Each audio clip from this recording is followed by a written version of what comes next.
Assalamualaikum. Malam itu di sudut kota Yogyakarta, sebuah lampu belajar masih menyala redup di kamar kos sempit berukuran 3 kali 3 meter.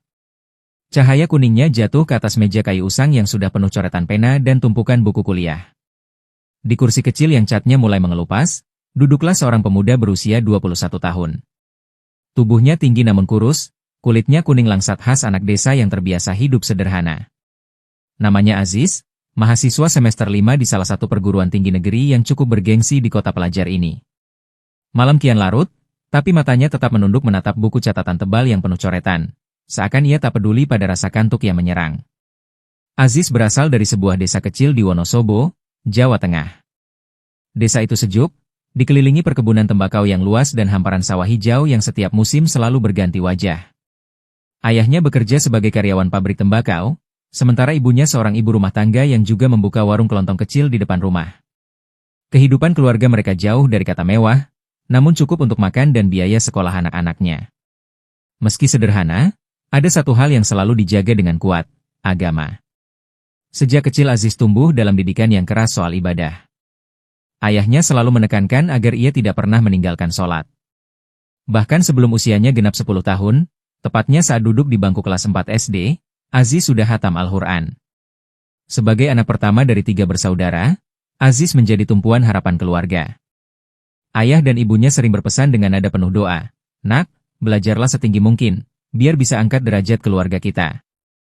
Kata-kata itu menancap kuat dalam ingatannya, menjadi semacam bahan bakar yang membuatnya belajar mati-matian hingga berhasil diterima di salah satu kampus negeri favorit, meskipun harus merantau jauh dari rumah dan hidup sederhana di kos kecil.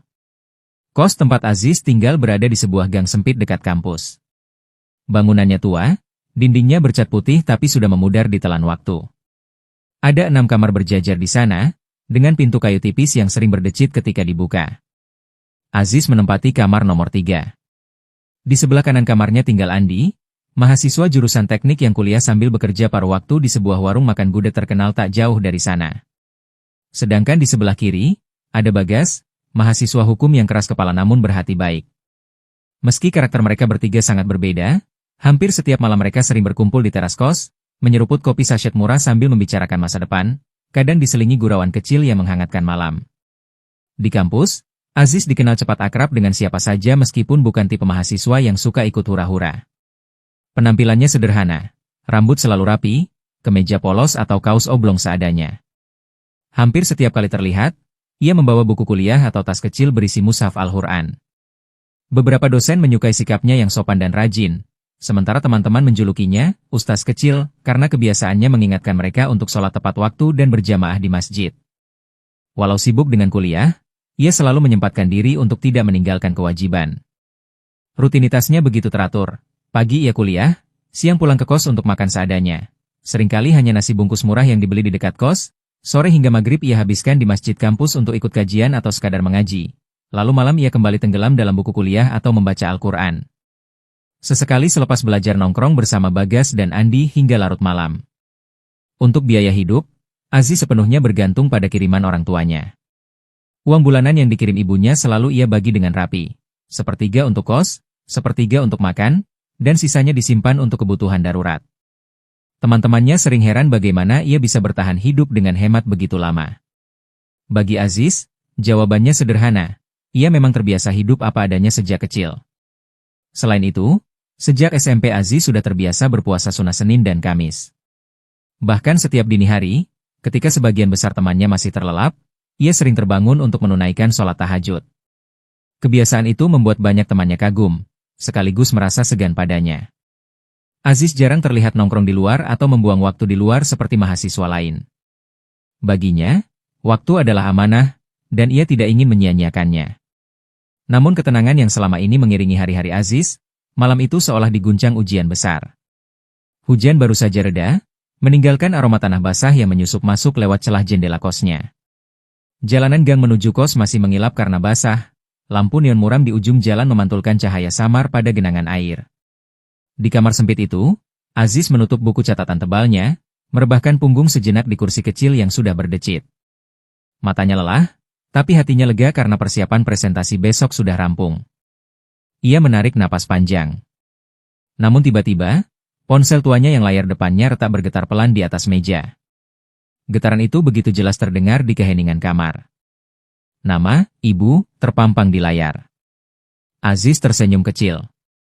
Biasanya, telepon larut malam dari ibunya hanya untuk menanyakan kabar sederhana. Apakah ia sudah makan atau sekadar mengingatkan jangan lupa sholat malam. Dengan ringan hati, ia menggeser layar dan menempelkan ponsel ke telinga. Assalamualaikum Buk, ucapnya riang, suaranya penuh hangat rindu. Tapi yang menyambut bukan tawa ceria atau sapaan lembut seperti biasanya. Hanya ada helaan napas panjang, berat, disusul isakan yang berusaha ditahan. Seketika tubuh Aziz menegang, alisnya berkerut, dadanya bergemuruh. Aziz, suara itu akhirnya keluar, parau, serak, seperti tertahan dalam guncangan emosi. Ibu sama bapak, minta maaf ya nak. Dek. Dada Aziz bergetar. Kata-kata itu seperti petir menyambar di langit tenang. Ia cepat bertanya, suaranya penuh cemas, kenapa Buk? Ada apa? Kamar kecil itu mendadak mencekam. Hanya ada bunyi tetesan air dari atap bocor yang jatuh ke ember di sudut ruangan, bersahutan dengan detak jantungnya yang semakin cepat. Mulai bulan ini, ibu nggak bisa lagi kirim uang buat kamu. Suara ibunya lirih, pecah seperti kaca yang jatuh dan hancur di lantai. Aziz membeku. Pikirannya kosong. Ibu, suaranya tercekat. Dari seberang, suara ibunya kembali bergetar. Bapakmu baru saja di PHK dari pabrik. Pabrik tembakau tempat bapak kerja sepi, banyak karyawan diputus kontrak, termasuk bapakmu. Warung kecil ibu nggak cukup nak. Apalagi adik-adikmu juga butuh biaya sekolah. Jadi, kalau bisa, kamu berhenti dulu kuliah. Nanti kalau keadaan sudah membaik, kamu bisa lanjut lagi. Kalimat itu menusuk seperti pisau. Air mata Aziz menetes tanpa disadari. Ia menutup wajah dengan telapak tangan, berusaha menahan tangis yang ingin pecah. Segala rencana yang ia susun, harapan untuk lulus tepat waktu, janji untuk mengangkat derajat keluarga, semuanya runtuh seketika. Dan yang paling menyakitkan, tinggal 2 semester lagi ia bisa menyelesaikan kuliahnya. Tapi kini semua seperti akan sia-sia. Buk, suara Aziz bergetar, penuh luka. Aku nggak mau berhenti kuliah. Aku janji sama ibu, sama bapak, sama diriku sendiri. Aku akan cari jalan, Buk. Aku cari kerja, aku cari uang sendiri. Aku bakal tetap kuliah, Buk. Tolong, jangan minta aku berhenti. Di ujung telepon, tangisan ibunya terdengar pelan, lirih dan pasrah. Nak, ibu takut kamu nggak kuat. Hidup di rantau itu berat. Ibu takut kamu sakit, takut kamu malah nggak bisa fokus belajar. Jangan sakiti dirimu sendiri, nak. Aziz menggenggam ponsel erat-erat, seolah dengan genggaman itu ia bisa memeluk ibunya dari jauh. Buk, selama ada doa ibu, aku pasti kuat. Doakan aku, Buk. Aku nggak akan menyerah. Percakapan itu berakhir dalam keheningan panjang. Saat telepon terputus, Aziz masih terduduk kaku di kasur tipisnya. Kos kecil itu terasa semakin menyempit, seakan dindingnya menekan dari segala arah. Cahaya lampu bohlam redup di langit-langit berkelip, seolah ingin padam, membuat suasana semakin muram. Malam itu, dunia Aziz berubah. Dari seorang mahasiswa yang hidup teratur dengan kepastian, ia kini berdiri di tepi jurang ketidakpastian. Namun di balik kepedihan itu, sebuah api kecil mulai menyala dalam hatinya. Api tekad, yang meski rapuh, mulai membakar perlahan. Ia tahu, jalan di depannya tidak akan mudah. Tapi satu hal yang pasti, ia tidak akan menyerah. Sekalipun tubuhnya harus lelah, sekalipun ia harus bekerja apa saja, ia akan bertahan. Ia harus bertahan. Aziz masih termenung di dalam kamar kosnya. Jarum jam dinding menunjukkan pukul 11 malam. Matanya kosong menatap cat dinding yang mengelupas, pikirannya kacau setelah percakapan dengan ibunya. Dalam hati, ia masih bertanya-tanya bagaimana caranya bertahan di kota ini tanpa kiriman uang dari rumah. Tiba-tiba, suara ketukan pintu terdengar. Disusul suara riang dari luar. Ziz, sudah tidur belum? Ayo ngopi, ini aku bawa makanan, teriak Andi, suaranya terdengar penuh tenaga meski ia baru saja pulang kerja. Aziz menghela napas, mengusap wajahnya, lalu bangkit perlahan. Ia membuka pintu, dan di depannya berdiri Andi dengan plastik berisi lauk sederhana, masih hangat beraroma sedap. Di teras, Bagas sudah lebih dulu menyiapkan 3 gelas kopi sachet di atas meja kayu kecil. Uap panas kopi mengepul, bercampur aroma hujan yang masih tersisa di udara. Cepat sini Ziz. Kebetulan aku bawa makanan lebih, ujar Andi sambil tersenyum. Aziz ikut duduk bersama mereka. Malam itu sebenarnya hangat, namun pikirannya tetap berat. Ia mencoba tersenyum, tapi jelas terlihat kalau senyum itu dipaksakan. Bagas menatapnya sekilas, lalu Andi yang memang lebih belak-belakan langsung membuka suara. Kenapa Ziz? Dari tadi melamun saja. Ada masalah? Tanya Andi sambil menyeduh kopinya. Aziz menunduk sebentar, menimbang harus jujur atau tidak. Tapi wajah kedua sahabatnya terlihat tulus, membuat ia akhirnya membuka suara. Barusan ibuku telepon, mulai bulan ini ibuku nggak bisa kirim uang lagi. Bapakku di PHK dari pabrik. Warung ibuku juga nggak cukup. Katanya aku harus berhenti kuliah dulu. Suaranya lirih, hampir patah di tengah kalimat. Bagas terdiam, wajahnya ikut murung. Andi meletakkan gelas kopinya dengan sedikit hentakan, lalu menepuk bahu Aziz. Ziz, kamu jangan nyerah. Kebetulan di tempat aku kerja ada lowongan. Bagian pelayan, memang capek banget, soalnya warung Bude itu rame terus. Tapi lumayan, meski gajinya nggak penuh karena paruh waktu, kita bisa makan sepuasnya di sana. Jadi beban hidupmu agak ringan. Mata Aziz melebar. Serius, Di? Serius. Kalau kamu mau, besok aku ngomong ke bosku. Siapa tahu langsung bisa diterima. Aziz menatap mereka bergantian. Hatinya yang tadi hancur pelan-pelan kembali menyala. Ia tahu pekerjaan itu pasti berat, apalagi sambil kuliah. Tapi apalagi pilihannya? Daripada menyerah, lebih baik mencoba. Tanpa berpikir panjang, ia mengangguk mantap. Aku mau Di. Aku nggak masalah capek, yang penting bisa terus kuliah. Nanti aku bisa berhemat. Pokoknya aku harus bertahan. Andi tersenyum lega, sementara Bagas ikut mengangguk setuju. Malam itu, suasana yang tadinya penuh duka perlahan berubah menjadi sedikit lebih ringan. Secercah harapan muncul, membuat hati Aziz terasa lebih hangat. Ia baru sadar, Andi selama ini kuliah sambil kerja, dan ternyata ia mampu. Aziz menatap kedua temannya, lalu kopi di depannya.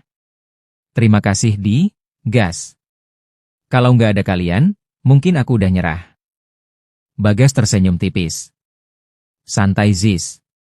Kita ini keluarga kos. Kalau ada masalah, ya kita hadapi bareng.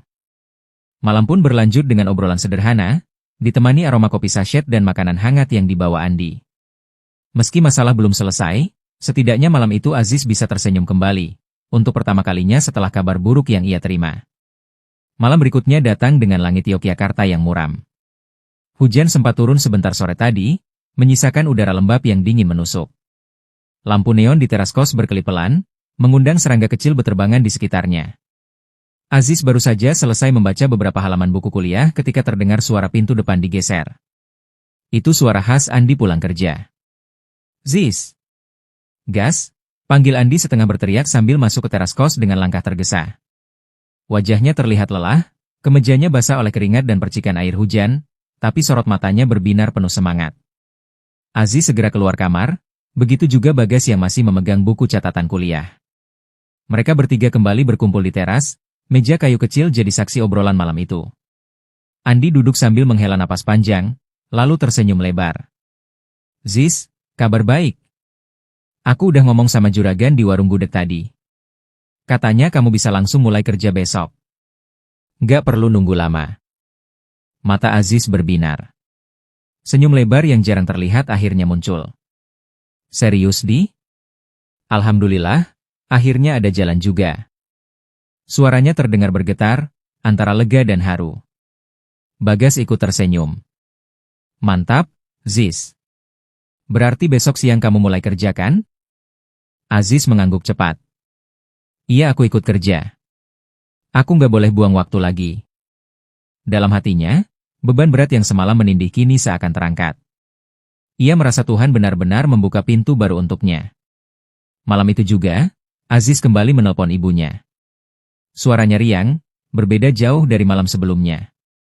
Bu, alhamdulillah, besok aku sudah bisa kerja. Ada lowongan di tempatnya Andi. Jadi ibu nggak usah khawatir lagi, aku bisa tetap kuliah. Aku janji, aku kuat.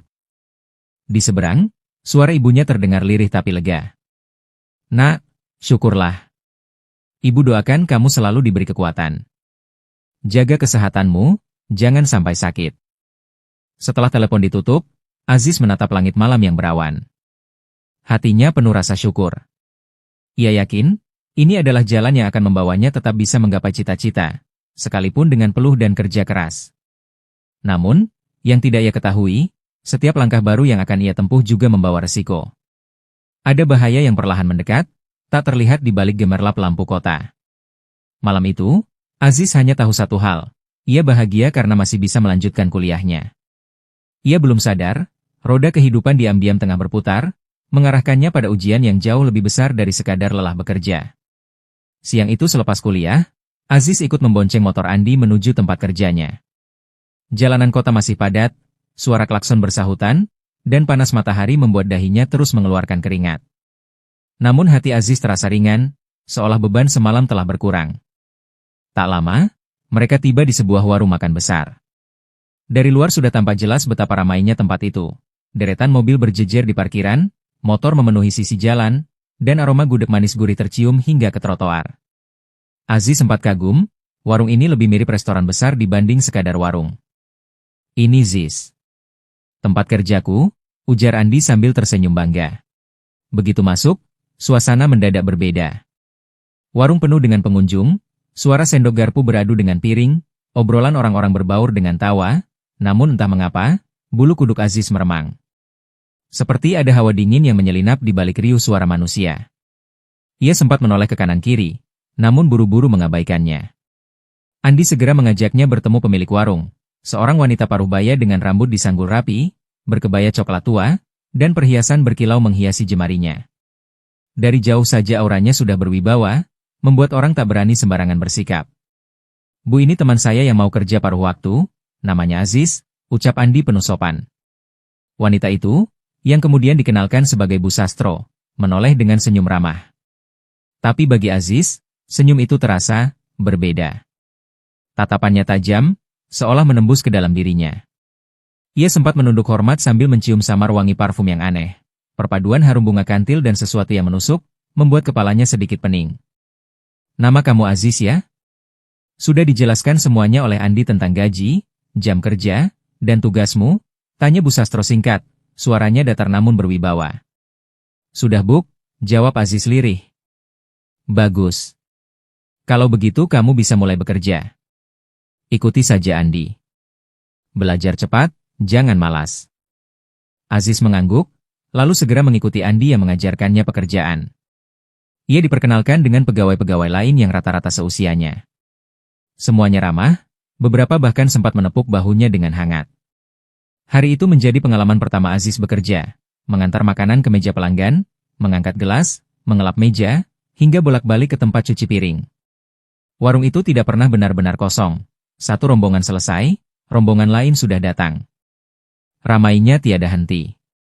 Sesekali, ia menangkap Bu Sastro yang berdiri di sudut ruangan, memperhatikannya dengan tatapan tajam.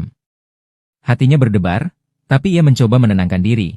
Mungkin sedang menilai kinerjaku, biasa saja. Jangan berpikir macam-macam. Meski sibuk, Aziz tetap ingat untuk sholat. Setiap adzan berkumandang, ia pamit sebentar dan mengambil wudhu. Ia tahu pekerjaannya penting, tapi kewajibannya pada Allah jauh lebih utama. Menjelang pukul 10 malam, warung akhirnya tutup. Aziz kelelahan, tapi wajahnya cerah.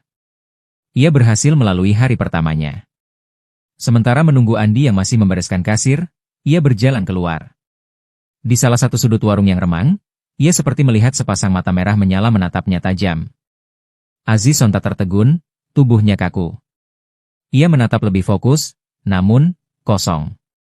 Hanya bayangan lampu yang berpantul di kaca. Nafasnya tercekat, tapi ia buru-buru menepis pikiran itu. Dalam perjalanan pulang, ia memberanikan diri bertanya, di aku merasa Bu Sastro aneh. Tatapannya kayak, bukan cuma menilai kerjaan, tapi lebih dari itu. Andi tertawa kecil. Halah, mungkin cuma perasaanmu. Dia memang begitu, Tatapannya suka bikin orang salah paham. Udahlah, gak usah dipikirin. Yang penting besok kerja lagi. Aziz terdiam. Dalam hatinya masih ada pertanyaan, kenapa warung ini bisa selalu seramai itu, padahal warung gudeg lain sepi? Ia mencoba menghibur diri dengan jawaban logis, mungkin memang enak dan sudah terkenal. Begitu sampai kos, Aziz langsung mandi. Tubuhnya terasa pegal luar biasa, tangannya panas karena seharian membawa piring. Tapi ada kepuasan tersendiri. Ia tidak ikut nongkrong di teras, memilih duduk di kamar, belajar sebentar, lalu terlelap. Namun jauh di sudut pikirannya, bayangan mata merah di pojok warung itu masih menempel. Hari-hari berikutnya, Aziz mulai terbiasa dengan ritme kerjanya di warung Bu Sastro. Rasa pegal di tangan dan kaki sudah tak lagi terasa seberat hari pertama. Kini ia bisa tersenyum sambil mengantarkan pesanan, bercanda ringan dengan pelanggan, dan terutama dengan teman-teman kerjanya yang seumuran. Dimas, salah satu pegawai yang lincah, sering meledek Aziz soal cara membawa nampan. "Ziz, kalau bawa piring jangan kayak orang grogi mau ketemu calon mertua." "Santai aja," ujarnya disambut tawa teman-teman lain. Aziz ikut tertawa, rasa canggungnya perlahan hilang. Ia merasa menemukan keluarga baru di tempat itu. Sesekali mereka makan bersama setelah jam makan siang reda, saling berbagi cerita tentang kuliah, dosen killer, atau tugas yang menumpuk. Namun di balik suasana hangat itu, Aziz tetap merasakan sesuatu yang aneh. Hampir setiap kali ia bekerja, ia sadar Bu Sastro sering memperhatikannya. Bukan sekadar menilai kinerja, melainkan seperti mengawasi. Tatapannya tajam, lama, seakan sedang mengukur sesuatu dari dalam diri Aziz. Aziz mencoba mengabaikan, meski rasa tidak nyaman itu selalu muncul kembali. Sore itu, tepat malam Jumat, sebelum azan maghrib berkumandang, Aziz sedang membawa piring dan gelas kotor ke arah belakang warung. Di dekat gudang, ia melihat sesuatu yang membuat langkahnya terhenti. Bu Sastro. Wanita itu membuka sebuah pintu kayu tua di sudut gelap dekat gudang. Aziz terkejut, selama ini ia tidak pernah tahu ada ruangan di sana. Semua pegawai bilang gudang hanyalah tempat menyimpan stok beras, gula, dan bumbu dapur. Tapi pintu itu berbeda, catnya kusam, gagangnya hitam berkarat, dan selalu terkunci. Dengan wajah datar, Bu Sastro masuk ke dalam. Pintu itu perlahan menutup, menyisakan bunyi krek yang membuat bulu kuduk Aziz berdiri. Aziz menunggu sebentar, tapi waktu berjalan begitu lama. Ia baru melihat Bu Sastro keluar lagi selepas isyak. Wajahnya tampak biasa saja, namun ketika berjalan melewatinya, Aziz mencium bau samar dupa yang menusuk hidungnya. Campuran harum yang membuat perutnya sedikit mual. Malam itu, dalam perjalanan pulang bersama Andi, Aziz memberanikan diri bertanya. "Di, tadi aku lihat Bu Sastro masuk ke ruangan belakang, dekat gudang. Lama banget di sana. Terus, aku nyium bau dupa. Kamu gak ngerasa apa-apa?" Andi menoleh sebentar, lalu menggeleng. "Dupa? Bau apa? Aku gak nyium apa-apa, Ziz. Lagian, ruangan itu katanya gak boleh ada yang masuk. Cuma Bu Sastro sendiri yang pegang kuncinya. Pegawai lain pun gak ada yang tahu itu apa." Aziz terdiam. Hatinya mulai resah. Kenapa cuma Bu Sastro yang boleh masuk? Apa yang dia lakukan di dalam sana? Tapi ia segera menepis pikiran buruk. Ia hanya mahasiswa yang butuh kerja untuk membiayai kuliah. Ia tak boleh ikut campur. Namun dalam hati kecilnya, rasa penasaran itu terus mengganggu. Sejak malam Jumat pertama kali ia melihat Bu Sastro masuk ke ruangan gelap itu, Aziz tak pernah benar-benar bisa menghapus rasa penasaran dari pikirannya. Ia mulai memperhatikan dengan seksama. Setiap malam Jumat, waktunya selalu sama. Menjelang maghrib, Bu Sastro masuk ke ruangan itu dengan wajah datar, lalu baru keluar selepas isyak. Polanya tak pernah berubah, seolah sudah menjadi sebuah ritual. Aziz yakin, ada sesuatu yang disembunyikan di balik pintu itu. Sesuatu yang tidak boleh diketahui oleh siapapun. Tak terasa, hampir 2 bulan ia bekerja di warung tersebut. Ia mulai terbiasa dengan kesibukan, akrab dengan teman-teman kerja, bahkan sedikit lebih dekat dengan Andi. Namun justru karena rasa aman itu, ia semakin berani memperhatikan detail kecil, dan detail itu selalu mengarah pada Bu Sastro. Malam itu, selepas sholat isya di musola kecil dekat warung, Aziz kembali hendak melanjutkan pekerjaannya. Saat melangkah melewati lorong sempit menuju dapur belakang, tiba-tiba langkahnya terhenti. Di depan pintu kayu tua, pintu ruangan terlarang itu, berdiri Bu Sastro. Wajahnya pucat, lebih pucat dari biasanya, tapi senyumnya mereka aneh. Mata itu menatap lurus ke arah Aziz, lalu tangannya perlahan terangkat, melambai, seolah memanggilnya untuk mendekat. Aziz tertegun. Hatinya berdegup kencang, tapi entah dorongan apa yang membuat kakinya melangkah mendekati. Tubuhnya seakan dikendalikan oleh tatapan Bu Sastro yang dingin. Saat ia hampir sampai tepat di depan pintu, Bu Sastro memutar gagang besi yang berkarat dan pintu itu terbuka perlahan, menampakkan kegelapan dan hanya diterangi cahaya oranye redup seperti hanya cahaya lilin di dalamnya. Dari dalam tercium samar bau dupa yang menusuk, bercampur dengan bau anyir yang tak dikenalnya. Tanpa berkata apapun, Bu Sastro yang pucat itu melangkah masuk lebih dulu. Ia menoleh sebentar, senyumnya semakin lebar, lalu lenyap ke dalam ruangan. Aziz menelan ludah. Jantungnya berdetak semakin kencang. Tangannya terangkat, hendak meraih daun pintu, ketika tiba-tiba. Sebaiknya jangan pernah ingin tahu nak. Suara itu datang dari belakangnya. Dingin. Tajam. Seperti perintah yang tak bisa dibantah.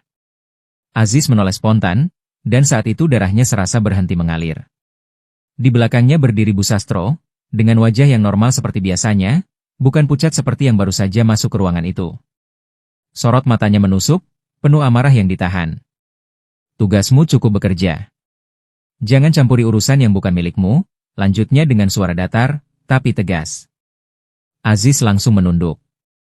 Maaf Bu, saya tidak bermaksud. Saya minta maaf. Suaranya bergetar, tenggorokannya kering. Tanpa menjawab, Bu Sastro berbalik dan melangkah pergi, meninggalkan Aziz yang masih berdiri kaku di depan pintu terlarang itu. Ia menutup pintu perlahan, lalu kembali bekerja, meski pikirannya kacau balau. Kalau yang di depan tadi benar-benar Bu Sastro, lalu siapa yang masuk ke dalam ruangan itu? Sepanjang malam ia tak bisa berhenti memikirkannya. Bahkan saat warung sudah tutup dan ia serta Andi berjalan pulang, bayangan wajah pucat itu terus menempel di benaknya. Andi, yang melihat Aziz berjalan murung, akhirnya bertanya, "Kamu kenapa, Ziz?" Dari tadi bengong terus. Ada masalah sama kerjaan? Aziz menoleh singkat, tersenyum kaku. Enggak Di, cuma lagi mikirin tugas kuliah. Besok ada presentasi. Andi mengangguk tanpa curiga. Mereka pun melanjutkan perjalanan dalam hening. Tapi dalam hati Aziz, pertanyaan itu semakin kuat menggema. Apa sebenarnya yang terjadi di balik pintu ruangan gelap itu? Sementara itu, di balik pintu kayu tua yang selama ini selalu terkunci, Bu Sastro duduk bersila di tengah ruangan yang suram. Lampu kecil redup hampir tak mampu menyingkap kegelapan, hanya cahaya lilin yang berjejer di sudut ruangan. Asap dupa tebal mengepul, menyebarkan aroma kembang kantil bercampur anyir darah yang menusuk hidung. Ruangan itu bukan sekadar gudang. Lantai semen dipenuhi simbol-simbol aneh yang digambar dengan cairan merah kering, bekas darah ayam, kambing, bahkan entah darah apa. Di tengah ruangan berdiri sebuah meja kayu rendah. Di atasnya tersusun sesajen, bunga 7 rupa, nasi tumpeng kecil, kemenyan, kepala ayam hitam yang masih segar, dan kendi berisi cairan gelap. Bu Sastro mengenakan kebaya hitam yang jarang ia pakai saat di warung. Rambut sanggulnya dibuka, tergerai panjang hingga menutupi bahu, wajahnya pucat oleh cahaya lilin yang menari. Ia duduk kaku, menunduk, mulutnya komat-kamit membaca mantra yang hanya dipahami dunia gaib. Perlahan, udara di ruangan itu berubah berat. Lilin bergoyang meski tak ada angin. Lalu, suara rendah bergema dari sudut ruangan. Dari kegelapan, sesuatu muncul. Jin pesugihan itu menampakkan wujudnya. Tubuhnya besar, lebih tinggi dari pintu ruangan. Kulitnya hitam kehijauan, penuh retakan, seolah dagingnya membusuk. Wajahnya rusak tak beraturan, dari pelipisnya tumbuh sepasang tanduk melengkung ke atas. Rambutnya panjang kusut, menjuntai hingga tanah. Matanya merah menyala bagai bara, menatap Bu Sastro dengan haus. Gigi taringnya menonjol, runcing, dan dari mulutnya menetes cairan hijau kental yang berbau busuk. Bu Sastro berusaha tetap tenang, meski hatinya menciut setiap kali berhadapan dengan makhluk itu. Ia menunduk hormat. "Tuan, persembahan sudah saya siapkan." Seperti biasa. Jin itu tertawa rendah, suaranya serak seperti logam beradu. "Aku sudah berikan kau kekayaan. Warungmu tak pernah sepi. Tapi kekuatan ini harus diberi makan lebih besar. Bu Sastro mengangguk dengan tubuh gemetar. Tuan, siapa yang kau kehendaki? Mata merah itu menyipit, lalu mendekat hingga wajahnya hampir menempel dengan wajah Bu Sastro. Bau busuknya membuat Bu Sastro hampir muntah. Anak muda itu, suaranya berat, menekan. Yang kau sebut Aziz. Dia berbeda dengan yang lain. Suci. Bersih. Jika dia jadi tumbal, kekuatanku berlipat. Kekayaanmu tak akan habis 7 turunan. Bu Sastro tersentak. Dadanya berdegup kencang. Bayangan wajah Aziz, pemuda kurus sederhana, rajin sholat, sopan, melintas di pikirannya. Ia menggigit bibir. Ia tahu, jin itu benar. Selama ini para pekerja paruh waktu hanya dianggap pengisi tenaga. Tapi Aziz, berbeda. Ia memancarkan sesuatu yang membuat makhluk gaib itu tergiur. Bu Sastro terdiam, keringat dingin mengalir di pelipisnya. Ia menunduk lagi, berusaha menutupi rasa takut. Baik, Tuan. Saya akan lakukan. Dengan suara melengking, jin itu tertawa. Api lilin bergoyang keras, asap dupa semakin pekat hingga ruangan hampir gelap total. Sekejap kemudian, sosok itu lenyap, meninggalkan hawa dingin menusuk tulang. Bu Sastro terduduk lemas, napasnya tersengal. Tangannya bergetar saat ia meraih kendi hitam di meja dan meneguk cairan pahit untuk menenangkan diri. Ia tahu, rahasianya nyaris terbongkar. Aziz terlalu peka. Malam itu juga, ia mulai menyiapkan ritual baru, ritual khusus untuk melemahkan Aziz. Ia tak boleh membiarkan pemuda itu menjadi ancaman. Di sisi lain malam itu, suasana teras kos begitu akrab. Aziz duduk bersama Andi dan Bagas, menyeruput kopi saset panas sambil bercanda ringan. Obrolan mereka sederhana, seputar tugas kuliah, cerita lucu di kelas, sampai rencana liburan yang entah kapan bisa terwujud. Namun di tengah tawa kecil itu, tiba-tiba tubuh Aziz merinding. Seperti ada angin dingin mengalir pelan menyusup dari tengkuknya. Ia refleks mengusap leher bagian belakang, bulu kuduknya berdiri. Perasaan tak enak langsung menyergap. Beberapa detik kemudian, hidungnya menangkap aroma aneh, bau kembang kantil yang menusuk, bercampur amis seperti darah segar. Semakin lama semakin pekat, membuat perutnya mual. Aziz mengerutkan dahi, lalu menoleh kedua temannya. Kalian, cium bau aneh nggak? Tanyanya, suaranya pelan tapi tegang. Andi yang sedang mengunyah gorengan mengangkat alis. Bau apa Ziz? Kayak, bau kembang. Kantil, tapi amis banget. Bagas langsung mendengus sambil mengipas-kipas hidung. Aku nggak cium apa-apa. Mungkin cuma perasaanmu. Aziz terdiam. Bau itu begitu jelas baginya, namun tak seorang pun di sana merasakannya. Dan anehnya, sesaat setelah ia bertanya, aroma itu lenyap begitu saja, seolah tidak pernah ada. Ia mencoba menenangkan diri, ikut tertawa tipis saat Andi kembali menggoda Bagas dengan cerita konyol. Tapi dalam hati, Aziz tidak tenang. Setelah menghabiskan kopi, Aziz pamit lebih dulu. Aku masuk dulu ya, besok ada kelas pagi. Begitu pintu kamar kos ditutup, ia langsung merebahkan diri di kasur tipis. Tubuhnya lelah, kepala penat, hingga tanpa sadar ia terlelap. Namun tak lama, mimpi buruk menjeratnya. Ia berada di tengah kuburan tua yang sunyi. Nisan-nisan berlumut berderet tanpa suara, hanya angin dingin menggerayangi tubuhnya. Kabut tipis menutup pandangan, dan dari balik kabut itu, muncul sosok hitam mengerikan. Makhluk itu melangkah tertatih, tubuhnya tinggi besar, wajahnya rusak penuh luka, matanya merah menyala. Dari mulutnya menetes cairan hijau kental. Aziz hendak berlari, namun tubuhnya kaku, tak bisa bergerak. Dalam sekejap, makhluk itu melompat ke arahnya, mencengkeram lehernya dengan tangan yang dingin dan kasar. Aziz berusaha berteriak, tapi suara tercekat. Ia diangkat ke udara, tercekik, sesak napas, wajahnya hampir membiru. Aziz terbangun dengan sentakan keras. Tubuhnya basah oleh keringat. Napasnya memburu. Tapi yang paling membuatnya panik, lehernya benar-benar masih terasa sakit, seolah bekas cengkeraman itu nyata. Ia mengusapnya, bahkan kulitnya memerah di sekitar tenggorokan. Ketakutan menjalar, namun Aziz mencoba menenangkan diri. Ia segera berwudu dengan tangan gemetar, lalu berdiri menghadap sajadah. Sholat tahajud ia mulai, suaranya lirih tapi bergetar. Namun ketika ia tengah khusyuk membaca surat, bau kembang kantil itu kembali datang. Kali ini lebih pekat, bercampur bau busuk anyir yang membuat kepala pening. Tiba-tiba, klik. Lampu kamar padam. Gelap gulita. Aziz tertegun, jantungnya berdentum kencang. Tapi ia memaksa dirinya tetap melanjutkan sholat. Bacaan ayatnya terburu-buru, namun ia tidak berhenti. Tangannya bergetar menahan takut. Begitu salam terakhir ia ucapkan, lampu menyala kembali dengan sendirinya. Aziz tertegun, tubuhnya lemas, napasnya terengah. Ia segera duduk bersila, berdoa dengan suara bergetar, membaca zikir berulang kali. Air mata mengalir tanpa ia sadari. Malam itu ia tidak berani tidur lagi. Baru selepas subuh, tubuhnya kelelahan, matanya berat.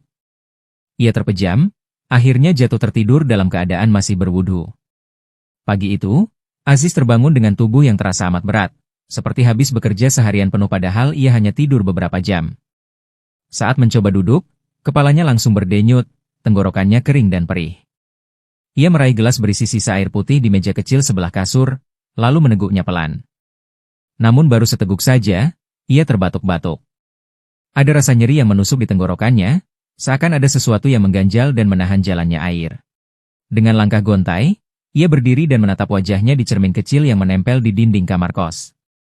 Matanya sembab, lingkar hitam jelas mengitari kedua pelupuk, dan kulit wajahnya terlihat lebih pucat dari biasanya. Tapi yang membuatnya terperanjat adalah lehernya.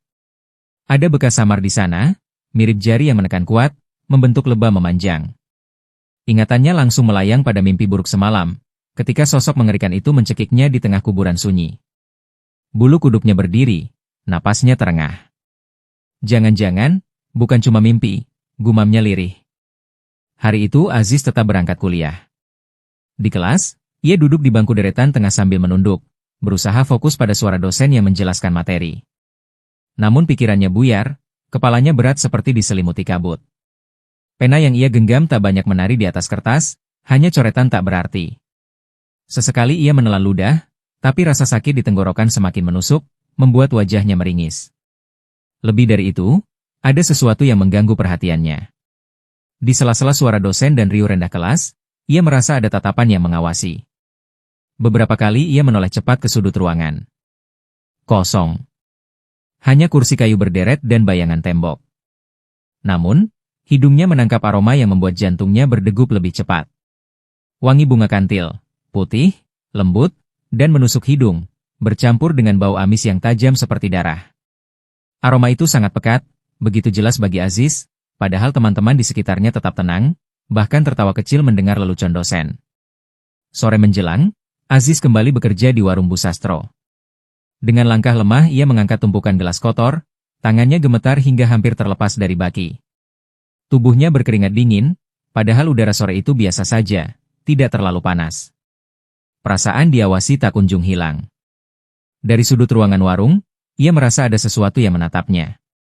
Sekilas seperti bayangan hitam melintas, tinggi besar, namun begitu ia menoleh, yang terlihat hanya dinding polos dan pintu gudang terkunci rapat. Aziz mencoba menepis perasaan itu, berusaha menenangkan diri dengan mengatakan bahwa mungkin ia hanya kecapean. Namun tubuhnya seakan menolak. Setiap gerakan terasa berat, persendiannya nyeri seperti orang yang sedang demam tinggi, dan matanya mulai berkunang-kunang. Ia sempat menahan meja agar tidak jatuh ketika tubuhnya limbung sejenak. Menjelang malam, rasa lelah itu semakin menjadi-jadi. Bukan sekadar lelah biasa, melainkan seperti ada tenaga gaib yang menyedot habis seluruh kekuatannya. Aziz bersandar di kursi, mencoba menarik napas dalam-dalam. Mungkin aku benar-benar mau sakit, ucapnya dalam hati, meski jauh di lubuk jiwanya ia tahu, ini bukan sakit biasa. Ada sesuatu yang jauh lebih gelap, sesuatu yang tak kasat mata, yang sedang mengintainya dengan sabar. Sesampainya di kos, Aziz langsung merebahkan tubuhnya di kasur tipis yang sudah tampak usang. Rasa lelah seperti menindih setiap ototnya, sementara tenggorokannya semakin perih. Seharian tadi ia hanya memaksa menelan sedikit nasi saat jam makan siang, itu pun dengan susah payah karena rasa nyeri menusuk setiap kali makanan melewati kerongkongannya. Kini, malam menjelang, perutnya kosong, namun ia tak sanggup lagi untuk makan. Ia mencoba memejamkan mata, berharap tubuhnya bisa sedikit pulih dengan tidur. Tapi baru beberapa saat terlelap, tubuhnya mendadak kaku. Nafasnya terasa sesak, dadanya berat, seolah ada sesuatu yang menindih dari atas. Kedua tangannya ingin bergerak, tapi tak mampu. Lalu, perlahan, ia merasakan ada beban dingin yang nyata duduk di atas perut dan dadanya. Dari wajahnya, ia merasakan tetesan cairan jatuh satu persatu, dingin, kental, dan berbau busuk menusuk hidung. Jantungnya berdegup liar. Dengan sekuat tenaga ia membuka mata, berharap bisa melihat apa yang terjadi. Namun saat matanya terbuka, ruangan itu kosong. Tak ada apa-apa, hanya kamar sempitnya sendiri, sementara dari luar masih terdengar samar suara Andi dan Bagas mengobrol di teras kos. Aziz berusaha mengatur nafas, menghapus keringat dingin yang membasahi pelipisnya. Ia mencoba tidur lagi, namun tak bisa. Setiap kali memejamkan mata, rasa gelisah menghantui, seolah bayangan hitam itu masih mengintai dari sudut ruangan. Hingga tengah malam tiba, suara Andi dan Bagas tak lagi terdengar. Pertanda keduanya sudah masuk ke kamar masing-masing untuk beristirahat.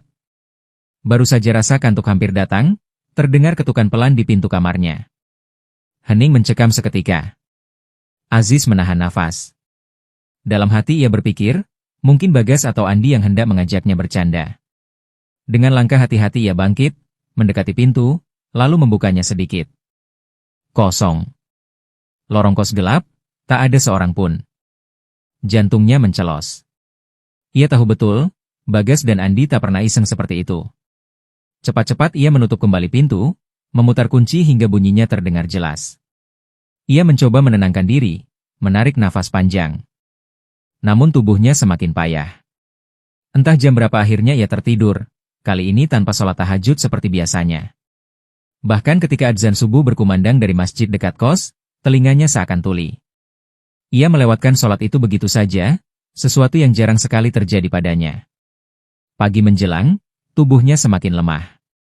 Saat ia keluar kamar, wajahnya tampak pucat pasi, seperti orang yang habis sakit keras. Bagas dan Andi yang sedang sarapan di teras kos langsung kaget melihatnya. "Ziz, kamu kenapa? Mukamu pucat banget," tanya Bagas dengan nada khawatir. Aziz tersenyum tipis, meski jelas terlihat dipaksakan. "Gak apa-apa, cuma gak enak badan aja," jawabnya singkat. Meskipun begitu, ia tetap memaksa berangkat kuliah. Setiap langkah kakinya terasa berat, seolah tenaga benar-benar terkuras. Dalam hatinya, ia sendiri mulai bertanya-tanya, apakah ini sakit biasa, atau ada sesuatu yang jauh lebih menakutkan yang sedang menggerogoti dirinya? Siang itu, selepas sholat zuhur, Aziz melangkah keluar dari masjid kecil yang tak jauh dari kampusnya. Udara terasa panas menyengat, namun bayangan pepohonan di halaman masjid memberi sedikit kesejukan. Ia masih menahan sakit di tenggorokannya yang kian hari makin parah, langkahnya pun berat, namun ia tetap berusaha tegar. Baru beberapa langkah meninggalkan serambi masjid, matanya menangkap seorang kakek renta yang berjalan gontai sambil memanggul bakul bambu besar berisi cobek dari batu. Tubuh kakek itu tampak limbung, wajahnya pucat pasi, bibir membiru, dan tangannya bergetar hebat seakan kehilangan tenaga. Aziz, meski tubuhnya sendiri sedang lemah, spontan berlari kecil menyusul. Ia menyentuh bahu kakek itu dengan hati-hati. "Kek, duduk dulu. Istirahat. Biar saya bantu," ucapnya dengan suara serak, lirih, namun penuh kepedulian. Kakek itu menurut, duduk di teras masjid dengan napas tersengal. Peluh bercucuran di dahinya. Aziz berjongkok di sampingnya, menatap penuh iba. "Kenapa, Kek? Sakit?" tanyanya. Dengan suara bergetar, kakek itu menjawab pelan, "Bukan, Nak, cuma lapar. Dari kemarin cobek-cobek ini belum ada yang laku. Jadi belum makan." Matanya sayu, menatap kosong ke jalanan sepi. Tanpa pikir panjang, Aziz yang sejak tadi menahan nyeri di tenggorokan segera bangkit. Ia melangkah ke warung kecil di pinggir jalan, membeli sebungkus nasi hangat lengkap dengan lauk sederhana, juga sebotol air mineral dingin. Dengan tangan gemetar ia menyerahkan makanan itu ke kakek renta. "Ini, Kek. Makan dulu, biar kuat." Kakek itu menerima dengan mata berkaca-kaca, lalu segera menyantap nasi dengan lahap, seolah tak peduli lagi pada orang-orang yang lewat. Aziz menatapnya, hatinya tersayat. Dalam dirinya yang lemah, masih ada dorongan kuat untuk membantu. Usai makan, Aziz kembali bertanya, "Namanya siapa, Kek?" Sambil menghela napas, kakek itu menjawab, "Parjo." Mbah Parjo. Aku dari kaki Gunung Merapi. Setiap hari Mbah jalan jauh nak, menjajakan cobek ini ke kampung-kampung, kota-kota. Kalau ada yang laku, bisa untuk makan beberapa hari. Kalau tidak, ya, Mbah puasa. Aziz menunduk, hatinya berdesir. Ia tahu betul uang yang tersisa di dompetnya hanya cukup untuk bertahan hidup beberapa hari ke depan, menunggu gaji berikutnya. Tapi melihat Mbah Parjo, rasa iba itu jauh lebih besar dari rasa takutnya sendiri. Perlahan ia merogoh saku, mengeluarkan lembaran uang sisa gaji yang tak seberapa. Ia sodorkan semua ke tangan kakek itu. "Kek, ini ambil saja. Semoga bisa membantu," ucap Aziz tulus. Mbah Parjo sempat menolak dengan menggeleng keras, matanya berkaca-kaca. "Nak, ini kebanyakan. Mbah nggak enak. Tolong diterima, Kek." "Saya ikhlas. Anggap saja sedekah kecil," jawab Aziz, tersenyum meski tubuhnya lemah. Akhirnya Mbah Parjo menerima dengan tangan gemetar. Air mata menetes di pipinya yang keriput. Lalu ia merogoh saku baju lusuhnya, mengeluarkan sebuah tasbih kayu tua yang sudah menghitam karena sering dipakai. "Nak, Mbah gak punya apa-apa buat balas kebaikanmu. Cuma ini yang Mbah punya. Tasbih ini Mbah sudah pakai sejak lama. Tolong terima ya. Anggap ini tanda terima kasih." Aziz awalnya menolak, "Kek, saya ikhlas. Gak usah balas apa-apa." Namun Mbah Parjo memaksa, menaruh tasbih itu di genggaman Aziz sambil menepuk pelan tangan pemuda itu. "Terimalah nak. Jangan dilihat bentuknya, tapi ingat, zikir itu penolong. Semoga tasbih ini ikut menjagamu." Akhirnya Aziz menurut. Ia menerima tasbih itu, merasakan aroma samar kayu cendana yang anehnya menenangkan. Setelah berpamitan, Mbah Parjo bangkit dengan langkah gontai, kembali memanggul cobeknya, lalu perlahan menghilang di ujung jalan. Aziz menatapnya lama. Ada rasa haru sekaligus lega di dadanya. Ia memasukkan tasbih itu ke dalam tas dengan hati-hati, lalu melangkah pulang ke kos. Meski tubuhnya masih lemah dan tenggorokannya sakit, entah mengapa hatinya terasa lebih lapang, seolah ada secercah cahaya yang menembus gelap beban hidupnya. Hari-hari berikutnya terasa semakin berat bagi Aziz. Tubuhnya makin melemah, seakan energi hidupnya terkuras perlahan. Tenggorokannya makin sakit, membuat ia hanya mampu menelan makanan dalam jumlah sedikit. Kadang ia hanya bisa bertahan dengan segelas teh manis atau roti kering. Wajahnya semakin pucat, matanya cekung, dan lingkar hitam semakin jelas di bawah kelopak. Namun yang lebih menakutkan bukan sekadar sakit di tubuh. Setiap malam, gangguan gaib semakin sering datang menghampirinya di kamar kos sempit itu. Kadang terdengar suara ketukan pintu samar, pelan tapi berulang, padahal semua penghuni kos sudah tidur. Suara langkah kaki berat dan diseret di lorong kos, menemukan kembang kantil di kamarnya, benda di kamarnya jatuh sendiri. Bahkan pernah, di tengah malam, ia mendengar suara wanita tertawa lirih tepat di samping telinganya, padahal ia sendiri di kamar. Semua itu membuat tidurnya semakin singkat. Aziz lebih banyak terjaga, duduk memeluk lutut sambil menggenggam tasbih kayu pemberian Mbah Parjo. Ia mencoba berzikir dengan suara serak, berharap hati menjadi tenang. Namun tetap saja, hawa mencekam itu seolah mengintai dari balik dinding dan langit-langit kamarnya. Hingga di hari Kamis, tubuhnya benar-benar tak mampu lagi menahan. Aziz merasa seolah setiap langkah adalah beban. Kepalanya berat, nafasnya tersengal, dan rasa sakit di tenggorokan semakin perih. Ia akhirnya memutuskan untuk tidak bekerja. Kepada Andi, ia berkata pelan, "Aku izin istirahat dulu. Badanku benar-benar nggak kuat." Andi mengangguk khawatir, tapi Aziz tak menjelaskan banyak. Ia hanya ingin tidur, berharap rasa sakit itu mereda. Namun, di sisi lain, kabar bahwa Aziz tidak masuk kerja justru membuat hati Bu Sastro bergetar gembira. Di ruang pribadinya, perempuan parubaya itu duduk sambil memainkan cincin emas di jari-jarinya. Senyum licik tersungging di wajahnya yang dihiasi bedak tebal. Ia tahu ini pertanda baik, ritual pelemahan yang ia lakukan selama beberapa pekan mulai berhasil. Dan kebetulan, malam itu bukan malam biasa. Malam Jumat Kliwon. Malam yang diyakini sebagai puncak kekuatan gaib, saat batas antara dunia nyata dan dunia gaib semakin tipis. Malam yang sudah lama ia tunggu untuk melaksanakan ritual terakhir, ritual yang akan memastikan Aziz menjadi tumbal pesugihan barunya. Di luar, langit mendung pekat. Angin bertiup dingin, membawa aroma tanah basah. Bu Sastro menatap ruangan tertutup di dekat gudang warungnya. Malam ini, ruangan itu akan menjadi saksi. Dengan sesajen lengkap, kembang 7 rupa, dupa, ayam cemani, dan kendi berisi darah, ia akan memanggil jin pesugihan untuk menuntut janji terakhir, menyerahkan Aziz sebagai tumbal. Sementara itu, di kamar kosnya yang gelap, Aziz terbaring lemah. Ia tak tahu bahwa malam ini adalah malam penentuan, malam di mana bahaya terbesar sedang menunggunya.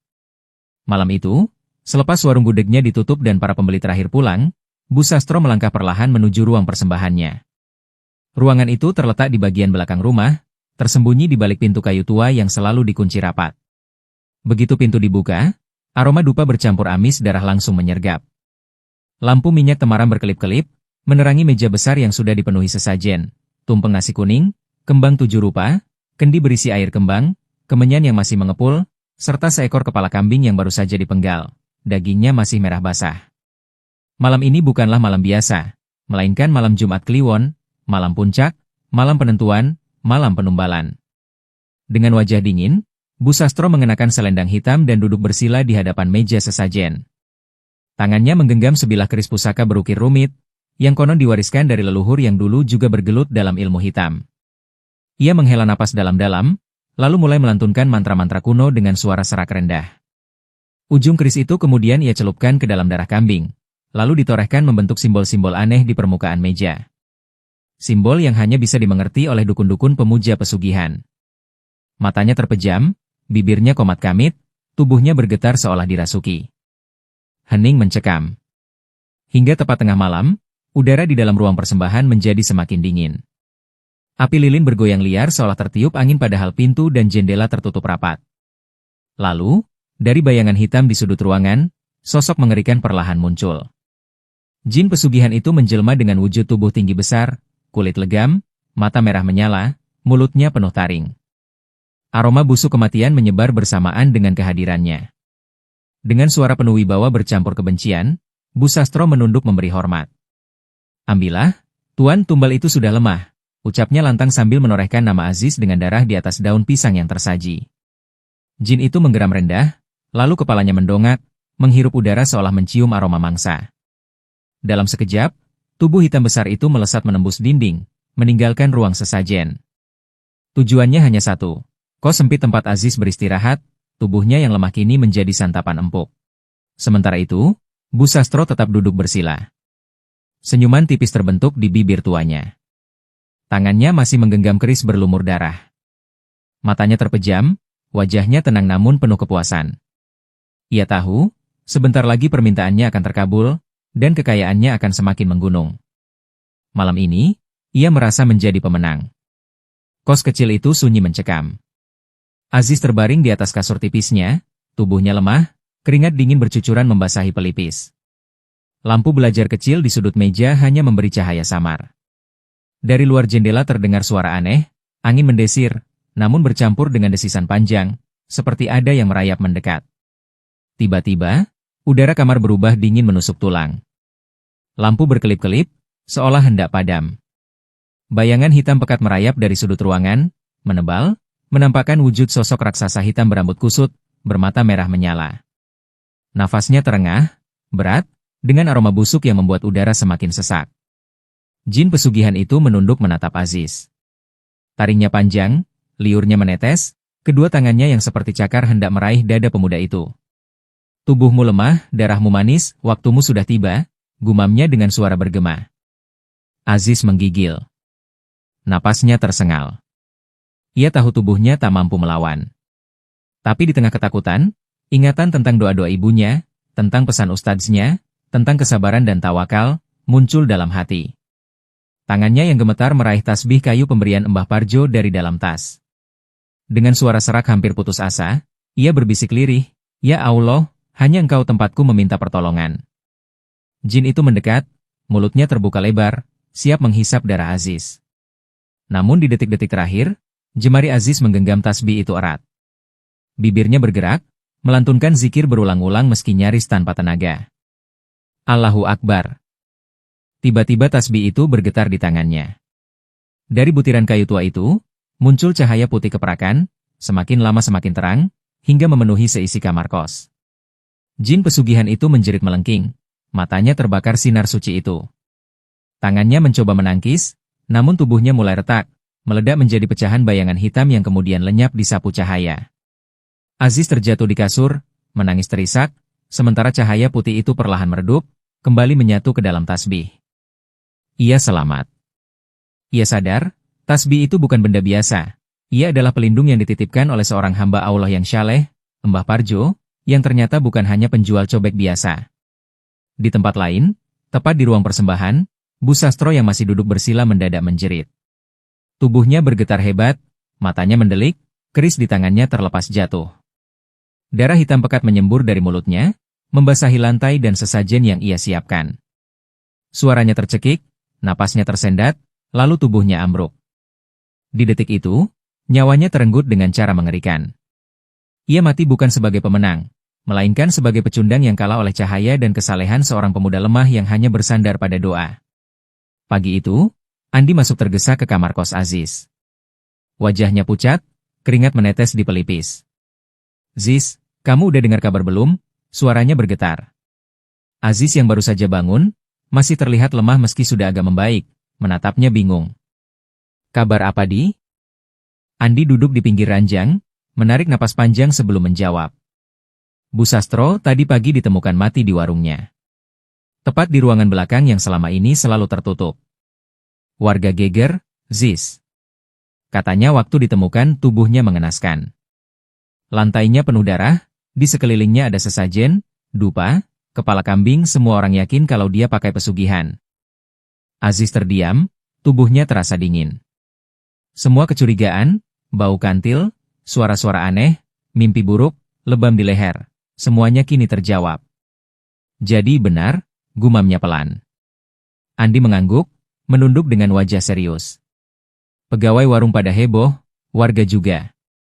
Semua bisik-bisik, katanya Bu Sastro sudah lama main ilmu hitam, dan mungkin ganjarannya datang. Yang jelas, rahasianya terbongkar. Orang-orang ketakutan, tapi juga lega. Aziz tidak berkata apa-apa lagi. Hatinya campur aduk, antara lega karena penderitaan ganjil yang dialaminya berakhir, sekaligus ngeri menyadari betapa dekat ia dengan bahaya. Malamnya, setelah sholat Isya, Aziz berbaring. Badannya masih lemah, tapi pikirannya lebih tenang. Perlahan matanya terpejam, hingga ia tertidur. Dalam tidurnya, ia bermimpi. Di sebuah tempat yang teduh, ia melihat sosok Mbah Parjo berdiri sambil tersenyum ramah. Tasbih kayu yang sama tergantung di tangannya. "Mbah," suara Aziz lirih dalam mimpi itu. "Siapa sebenarnya, Mbah? Kenapa Mbah menyelamatkan saya?" Mbah Parjo tersenyum semakin hangat. "Le, bukan aku yang menyelamatkanmu. Kamu sendiri yang menyelamatkan dirimu. Karena kesalehanmu, keikhlasanmu membantu orang lain tanpa pamrih, itulah yang membuat Allah langsung menjagamu. Aku hanya perantara kecil saja." Aziz terdiam, dadanya hangat. Mbah Parjo kemudian berbalik perlahan, sosoknya memudar di telan cahaya putih yang menenangkan. Aziz tersentak bangun. Malam hening, hanya suara jangkrik yang terdengar dari luar kos. Ia menatap tasbih kayu di meja kecil samping ranjangnya. Hatinya bergetar, penuh syukur. Ia tahu, perjalanan hidupnya baru dimulai, tapi kini ia benar-benar mengerti. Dalam kegelapan paling pekat sekalipun, Allah selalu memberikan cahaya perlindungan bagi hambanya yang ikhlas. Beberapa hari setelah kehebohan kematian Bu Sastro, kos kembali tenang. Aziz sudah mulai pulih, tubuhnya kembali berisi, dan semangatnya pelan-pelan tumbuh lagi. Suatu pagi, ia menerima telepon dari ibunya. Suara lembut itu membuat hatinya hangat. "Le, kamu tidak usah kerja lagi. Bapakmu sekarang sudah bekerja kembali, bahkan rezekinya lebih dari sebelumnya. Kamu fokus saja kuliahmu. Jangan khawatir soal biaya, semua sudah tercukupi," kata ibunya dengan nada bahagia. Aziz terdiam, menatap langit-langit kamar kos dengan mata berkaca-kaca. Lega luar biasa menyelimuti dadanya, seperti beban berat yang selama ini menindihnya akhirnya terangkat. "Iya Bu, insya Allah, Aziz akan belajar dengan sungguh-sungguh," jawabnya pelan namun mantap. Namun, tentang Bu Sastro, ruangan sesajen, jin pesugihan, hingga mimpi bersama Mbah Parjo, semua ia simpan rapat-rapat. Ia memilih tak menceritakan apapun kepada ibunya. Ia tak ingin ibunya khawatir atau larut dalam ketakutan. Aziz menutup telepon itu dengan hati penuh syukur. Tasbih kayu pemberian Mbah Parjo yang kini selalu ia bawa menjadi pengingat bahwa keikhlasan sekecil apapun bisa membuka pintu perlindungan Allah. Hidup kembali berjalan, tapi Aziz tahu satu hal pasti. Ia telah melewati gelapnya malam dengan cahaya doa, dan itu akan selalu jadi pegangan sepanjang hidupnya. Tamat. Terima kasih telah mendengarkan kisah ini sampai akhir.